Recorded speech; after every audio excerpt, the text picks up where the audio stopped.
Tums Hollywood Theater presents Mr. Frank Lovejoy in Boiler Room.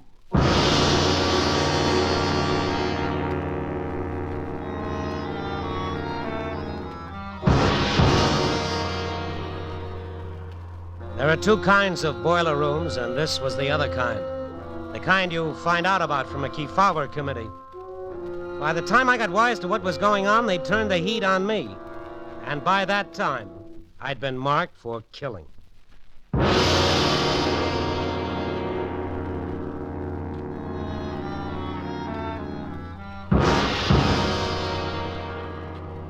Welcome to the Tums Hollywood Theater. Tales of suspense, thrills, adventure, brought to you by Tums.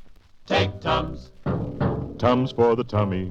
Don't let acid indigestion get you down. Get Tums. Tums for the tummy. Always keep that handy little roll around. Eat what you like. Don't let heartburn strike. Get T-U-M-S. Tums. Like well-seasoned foods? Sure, we all do. Well, you may eat them without fear of acid indigestion, because Tums quickly soothe and settle acid-upset stomach, ease heartburn away. You feel better fast. Get Tums tonight. Now, here's the Tums Hollywood Theater presentation of Boiler Room, starring Mr. Frank Lovejoy.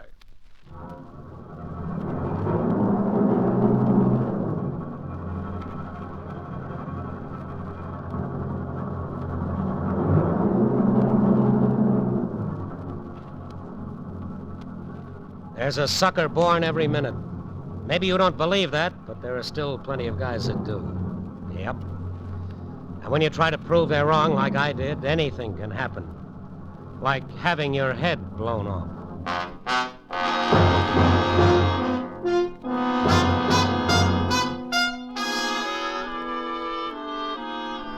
All right, so I should have known better. I should have known that something was fishy. Fishy as a killer whale when they let me in right away to see this Jason Corbett. Tycoon Corbett just wasn't that accessible to guys like me. No, not even with the letter of introduction that I'd been able to wangle. And yet, there he sat as though he was listening to the chairman of his board of directors. And hadn't I heard him tell his secretary that we weren't to be interrupted under any circumstances? But like a fool, all I did about it was sit there and wonder what goes here. What goes?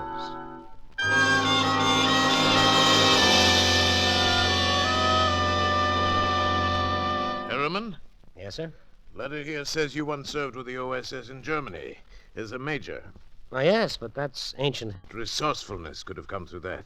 Oh, thank you. And courage. You'd need plenty of that, too. Look, Mr. Corbett, I came here to apply for a job in your personnel department. Huh? Oh, sorry. No openings. Oh, well, much as I'd love to stay and chat... Sit down. I beg your pardon? Sit down. I'm about to make you a proposition. What kind of proposition? One involving $5,000. You were saying, Mr. Corbett. In confidence. Strictest confidence, you understand. Well, if it's murder, you better take somebody else into your confidence. Naturally, it's nothing of the sort. Go on. Well, I have a daughter, Diane. That photograph at your elbow? No. That's my wife. My second wife, of course. I was a widower for 15 years, and then 6 months ago, this other photograph is my daughter, Diane. So? I know what you're thinking, that only an old fool, and yet I've been supremely happy in my marriage. No one has ever been able to breathe a word against my young wife. We're digressing. Not entirely, by which I mean having a wife almost as young as one's daughter does make things awkward. With the daughter? No, not that she's ever said or done anything openly. Matter of fact, she tried to make things appear quite the reverse, but I can sense how she really feels. And what makes it worse is that my daughter and I had always been so close. Mr. Corbett, I still can't figure where I come in. It's this way, Harriman. Lately, my daughter has been going out with a man named Carl Beck. Runs a boiler room. Oh? Know what kind of a boiler room I mean? The kind that has no boilers. Just telephones, lots of them, with solicitors phoning sucker lists of people to raise money for all kinds of promotions. You know the boiler room operation, all right? Yes, I do. Well, imagine my daughter being interested in the man who runs one. Maybe he's more legitimate than most. Carl Beck is a blackmailer of the worst sort. Can you prove that? If I could, would I be offering you $5,000? I see. You want me to expose this man as a blackmailer in order to break up your daughter's romance with him? It's the only way I can protect her. I'm afraid if I even try to talk to her about Beck... Well, you see, I didn't exactly consult her when I married Grace. Well, why pick on me? Why don't you just hire a private eye? I did. Beck spotted him right away. Probably spot me, too, then. No. You're a stranger in town, for one thing. For another, we'll take a look at your record. I think you're a match for Beck. How about it? Well, first, what makes you think he's a blackmailer? That boiler room could never earn him the kind of money he spends. Is that all? Mr. Corbett, I'm walking out with the same $5 I brought in. I'll make it 10,000. It isn't only the money. And if you succeed, I'll make an opening for you in personnel, if you still want it. Well, there's still something else. You see, I just broke up one romance, my own.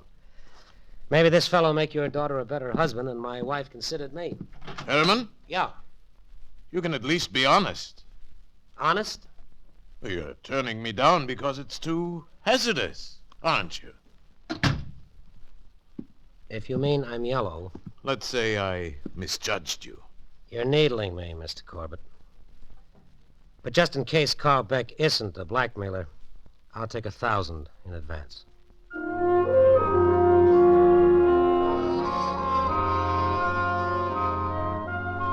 The Beck solicitation service consisted of a swanky office out front and a long, barren room with a dozen desks and telephones in back.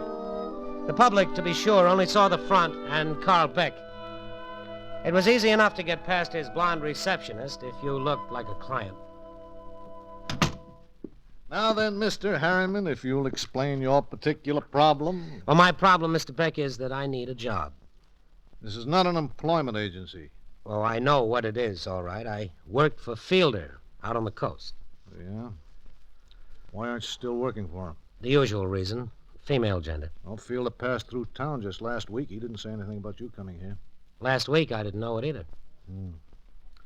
Well, I happen to be full up right now, Harriman. You might try Minneapolis, maybe Kansas City. I was high man for Fielder 9 weeks in a row, Beck. Over a phone, I sound like the president of the Junior Chamber of Commerce, and once I get a nibble, I never lose my fish. Oh, Diane. Oh, I'm sorry, Carl. The girl didn't tell me you were busy. Oh, I'm not. I'll be right with you, Diane. Goodbye, Harriman. Maybe we could talk some more later. I said goodbye. Let's go, Diane.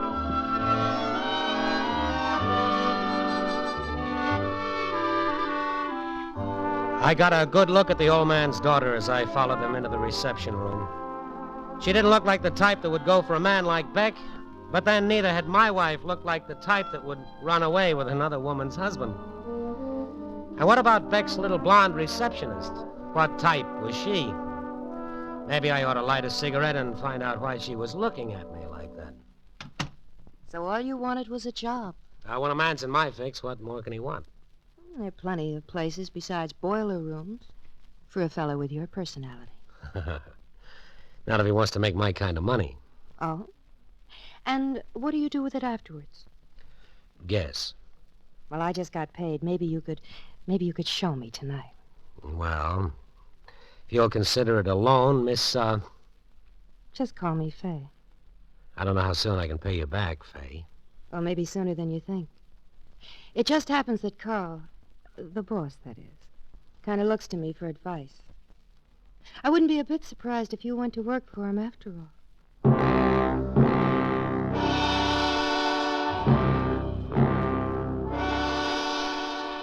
Next afternoon, I was working for the Beck Solicitation Service and finding out plenty for Mr. Jason Corbett. Work, did I say? You put on a set of headphones and wear out your right index finger, dialing, dialing, dialing. Mr. Stebbins, I'm calling you on behalf of the Friends of the Homeless. I'm sure you're well acquainted with this worthy organization and all the good it performs. Now, it happens that we're planning a Sunday outing for our protégés, and we're asking leading citizens like you to help defray the expenses. Now, let me see. We have you down for the nominal sum of $25. Well, then, we'll make it 10. 5. Well, thank you, Mr. Stebbins. We'll have someone there to pick up your check within the hour.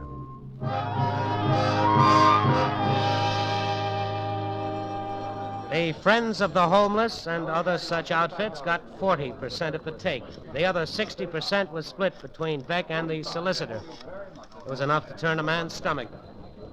Otherwise, I thought I was getting by okay until a week later, when Beck sent for me. Sit down, Harriman. Nothing wrong, I hope. So do I. The reason I sent for you, though, was to try you out on a new pitch.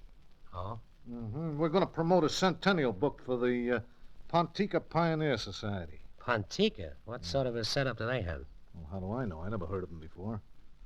All that concerns you is that we're socking each sponsor a C-note. Wow. And for this, they get what? Their name in the back of the book, with all the other names. At $100 a crack? Yeah. Really ought to clean up on this. Now, here's a list for you to start on. Let's see who we got on top there. Oh, yes. Jason Corbett. Jason Corbett. He runs the big Corbett Corporation, doesn't he? Yeah, I thought you might have heard of him. I'll go right in and call him. Here, wait. Use my phone. Ah, but Mr. Beck... I'll be listening on the extension so I can analyze just what happens. You understand? This is a test. Yeah, I get it.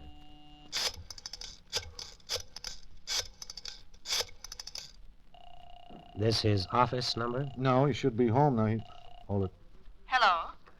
Oh, will you please tell Mr. Corbett the Pontica Pioneer Society is calling? Oh, he isn't in just now, but this is Mrs. Corbett. Perhaps I can help you. Well, thank you. No, Mrs. Corbett, I'm afraid... If it's about a donation.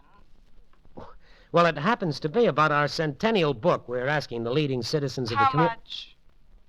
Well, it's $100. Of course, the name I'll of each... send you my personal check. I suppose I make it out to the Beck Solicitation Service. Why, yes. Very well, then. Goodbye. Satisfied, Mr. Beck? No. You see, Harriman, for the purposes of the test, I wanted to hear you talk to Jason Corbett in person.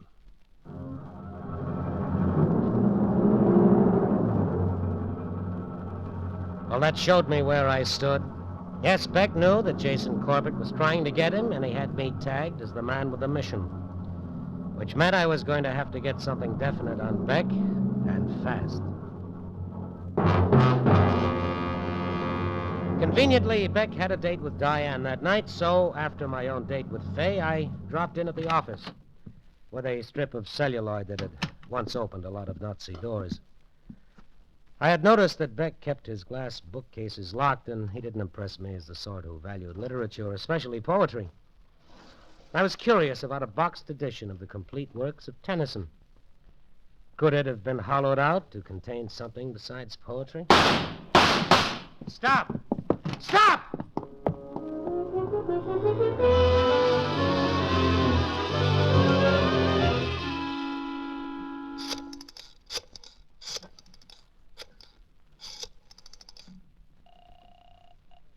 Yes?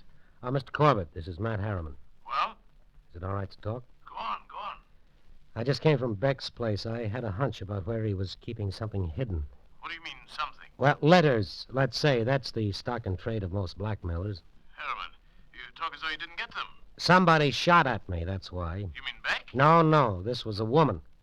Besides, Carl Beck wouldn't have used blanks. How do you know they were blanks? Because the shots came through a closed window and there was no shattered glass. This woman, Harriman, ever see her before? No, and I wasn't able to follow her. She left the motor running in her car and got away too fast. By that time, of course, people were running from all directions, so I didn't dare go back inside. That's too bad, Harriman. But a nice little adventure proves that I was right. Yes, this woman who shot at you is the person he's blackmailing. She had to stop you from finding out whatever it is that Carl Beck knows about her. Well, she sure succeeded. Only for the time being. You almost pulled it off, Harriman, and I have every confidence it... If I hear my wife moving about, I better hang up. Yeah, but Mr. Corbett, about Carl Beck... You'd better hang up now, too, Mr. Harriman. Oh. Well, I'm glad to meet you, Diane. About Carl Beck. I just left him at his office. He's very much disturbed. Imagine if he were to know, positively, that you are my father's spy. Diane, Beck is a blackmailer. The boiler room is only a front. It's for your own good. For your own good, Mr. Harriman, I'm giving you 24 hours to get out of town. Or I'll tell Carl Beck. In which case, you'll be dead.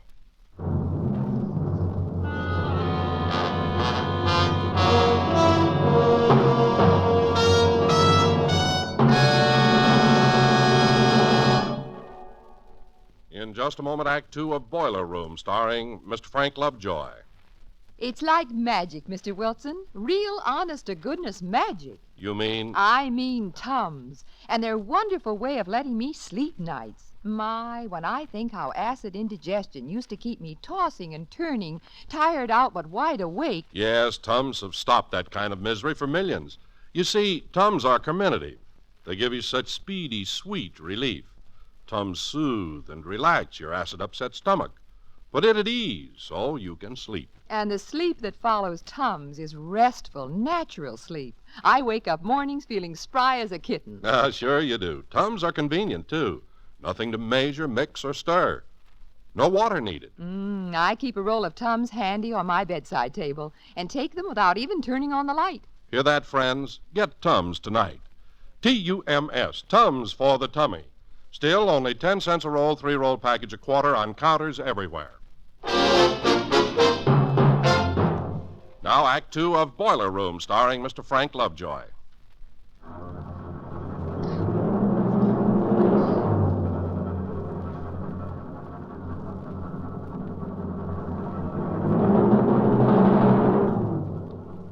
"24 hours to get out of town. A good insurance risk wouldn't have waited 24 minutes. I'd been offered $10,000 to prove that a certain Carl Beck, operator of a so-called boiler room, was a blackmailer. Prove it so that Jason Corbett's debutante daughter Diane wouldn't have anything further to do with Beck. And yet, it was this same Diane, confronted with the facts about him, who had given me those 24 hours. Or else, she'd tell Beck. Sometimes when I can't figure a thing out, I sleep on it and wake up with the answer. This daybreak, I woke up with a cold muzzle in my ribs. All right, Harriman. Well, Mr. Beck. What's the matter, boss? Am I late for work? That, Harriman, is guaranteed to be the last clever thing you'll say, unless you tell me quick where it is. You know, you aren't going to believe this, of course, but I haven't the haziest notion of what it might be. No? Well, don't be so hazy about that bundle of letters you took last night. Oh, so that's what you had inside the boxed edition of Tennyson, the bundle of letters. And written by the woman who fired those blanks at me. I can't help wondering, Beck, what's in those letters. For the last time, Harriman. Now, look, if I was the one who took those letters, would I still be here? I'm not that much of a fool. Well, you were enough of a fool to think I wouldn't check with Fielder and find out that you never worked for him out on the coast. That wasn't foolishness. That was desperation. But only a low-grade idiot would hang around after he got what he wanted. So you're a low-grade idiot. Now, you gonna give me those letters? Well, I'll do the next best thing. I'll tell you who can. Yeah? Only quit poking that thing in my ribs, because when I tell you who it is, you might start to twitch. And if there's anything I hate, it's being interrupted by a bullet. Mm-hmm.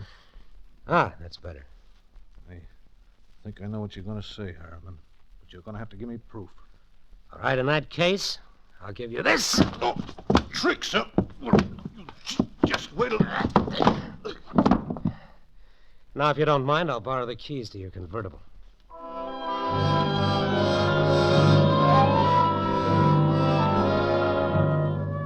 The bump on Beck's head could be a very temporary thing, so I had no time to waste. I headed out to the estate of Jason Corbett, but not to see the old man. It was his daughter I wanted to talk to. And under the circumstances, I wasn't bothering about the proprieties. Who's...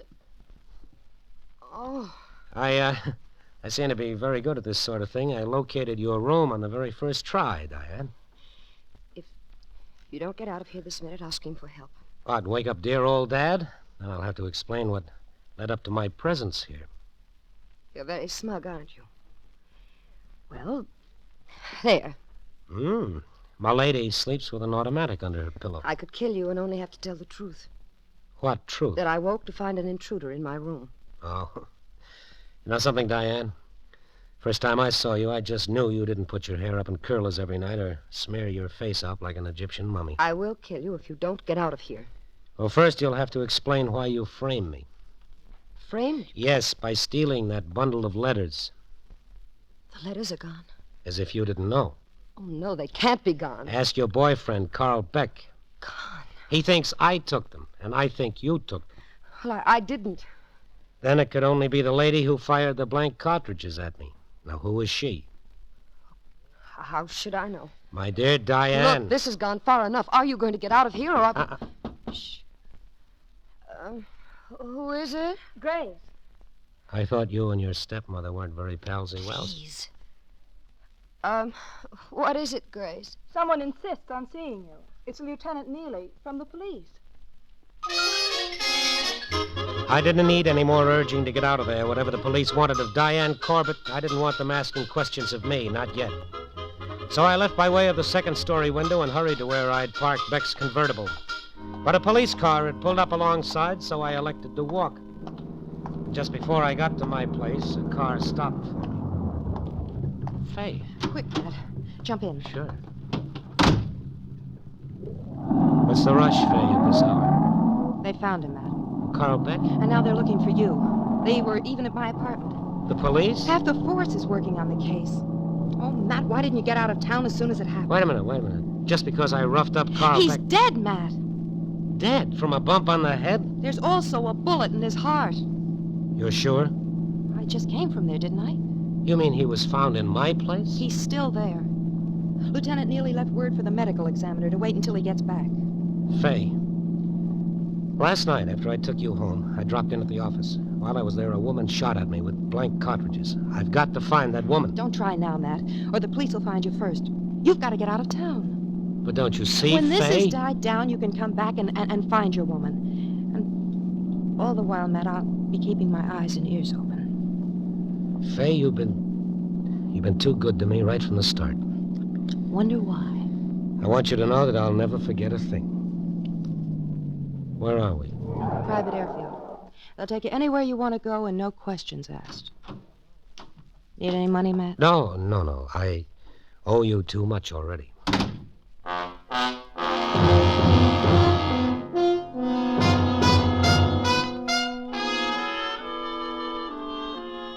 It was because I couldn't forget how much I owed Faye that I didn't take that plane ride. Instead, I hid out until dark and then sneaked back into town.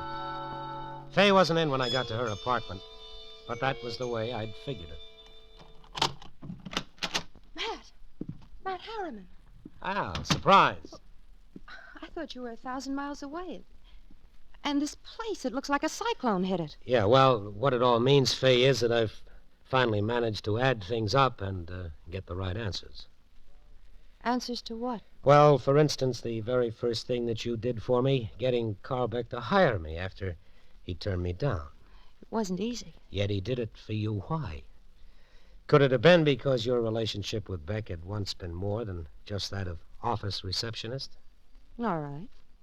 And then he went crazy over that Diane. Yes, exactly. But you wanted him back.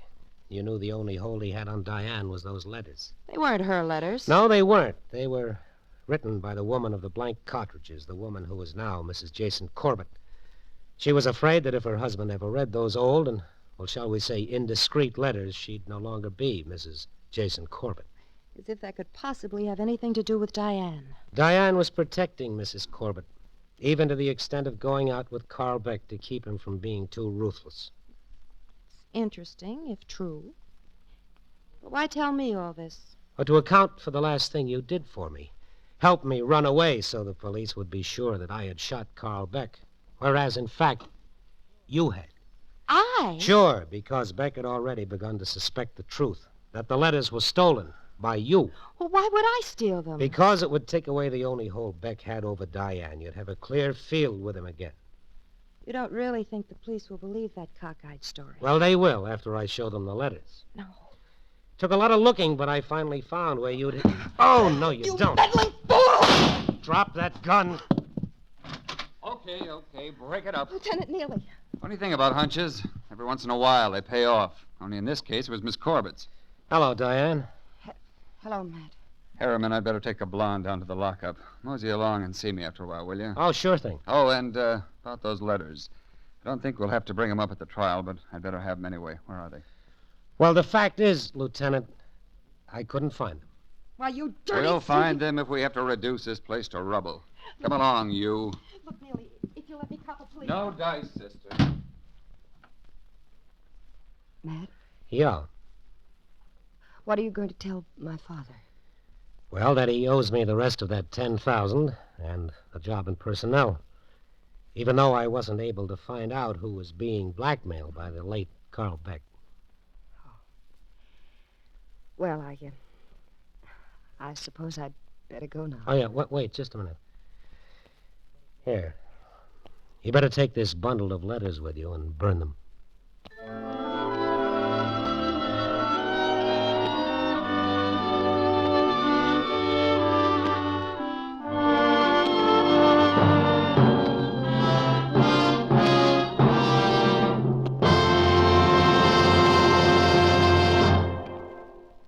Mr. Frank Lovejoy will return in just a moment.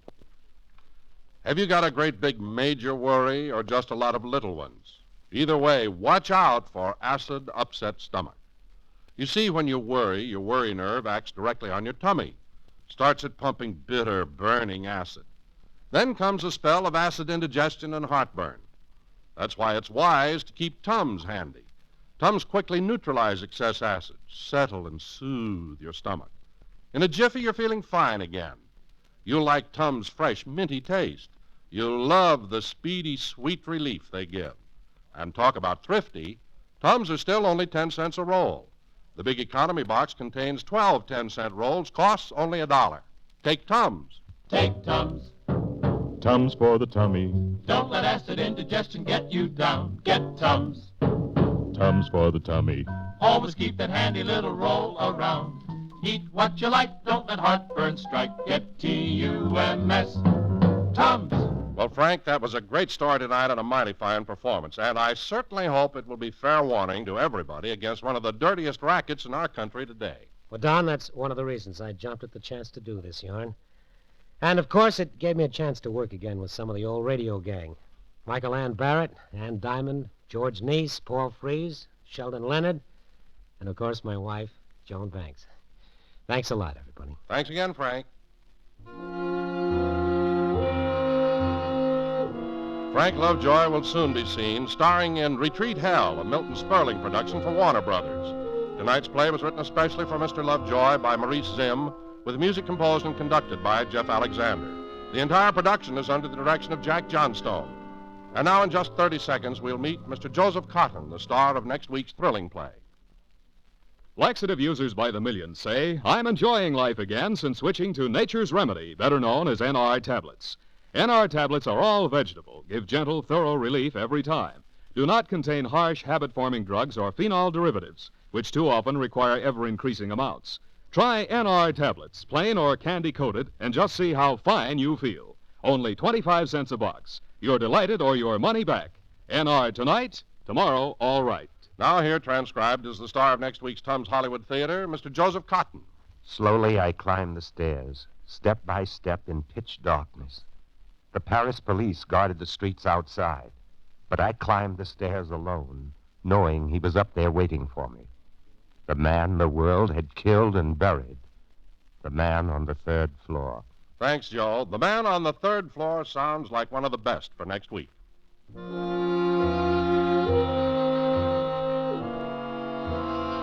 On tonight's program, all characters and incidents were fictitious. Any similarity to actual characters or incidents is purely coincidental.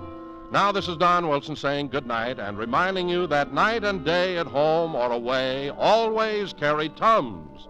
T-U-M-S, Tums for the tummy.